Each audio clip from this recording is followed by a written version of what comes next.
আসসালামু আলাইকুম। সবাই কেমন আছেন? আশা করি সবাই ভালো আছেন। তা প্রবাসী ভাই ও বোনেদের কথা বলতেছি যে তারা তো অনেক কষ্ট করে সেটা আমরা জানি।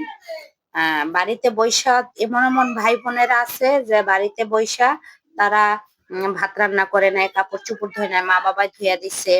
কেউ আছে বউ ধুইয়া দিছে। যারা বাহিরে বোনেদের মারা ধুইয়া দিছে, ভাইয়েদের মারাও ধুইয়া দিছে, আবার স্ত্রীও ধুইয়া দিছে। তারা কিন্তু কিছু করে নাই।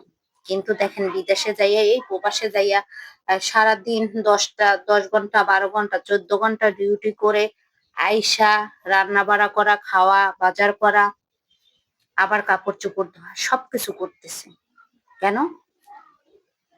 পরিস্থিতি তাদের শিখাইছে। দেখেন বাড়িতে থাকতে যে মানুষটা ডাল দিয়ে ভাত খায় নাই, গোছ না হইলে তার মুখে ভাত যায় নাই। সেই মানুষটা প্রবাসে যাইয়া আলু ভর্তা, কাঁচামরিচ দিয়া, পেঁয়াজ দিয়া ভাত খাইতেছে। তাকে তো সেই পরিস্থিতিটা শিখাইছে।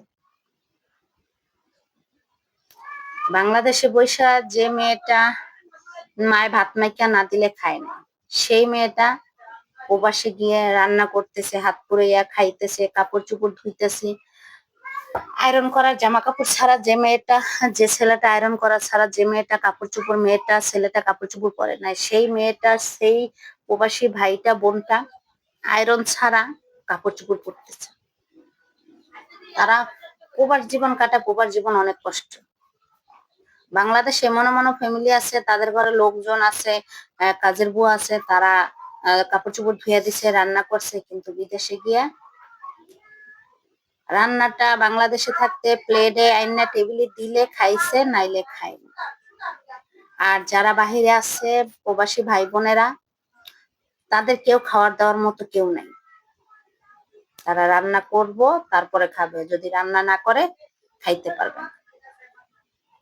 এমনও প্রবাসী ভাই বোনরা আছে বাড়িতে বৈশা আর ডাল রান্না করলে খায় নাই, আলু ভর্তা খায় নাই, বিরিয়ানি, গরুর গোস, মুরগির গোস এগুলো পছন্দ করছে ভাই বোনেরা।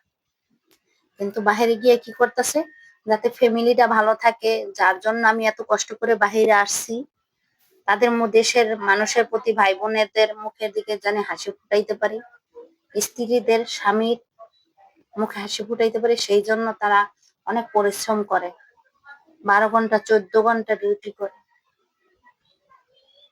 তা প্রবাসী ভাই বোনেদের কাছে প্রতি আমার ভালোবাসা, শ্রদ্ধা আর মন থেকে অনেক দোয়া রইল। তাদেরকে আল্লাহ সুস্থ রাখুক, ভালো রাখুক, এই দোয়াই করি। কেন, তারা যদি ভালো না থাকে তাহলে তাদের ফ্যামিলিটা হয়তো কিছু কিছু ফ্যামিলি আছে যে টাকা না দিলেও চলে, আর কিছু কিছু ফ্যামিলি আছে যে টাকা না দিলে তাদের ফ্যামিলিটা অচল হয়ে যাবে, সেটা ভাই বোনেদের হইতেই পারে। এই জন্য বলছি, প্রবাসী ভাই বোনেদের প্রতি ভালোবাসা রইল, মন থেকে দোয়া রইল, তাদের প্রতি সম্মান শ্রদ্ধা রইল। কেননা তারা আমাদের অহংকার। ভাই বোনেরা, প্রবাসী ভাই বোনেরা তারা আমাদের অহংকার। প্রবাসী ভাই বোনেদের জীবনে অনেক কষ্ট, সেগুলা বলার মতো না, অনেক কষ্ট থাকে তাদের মধ্যে।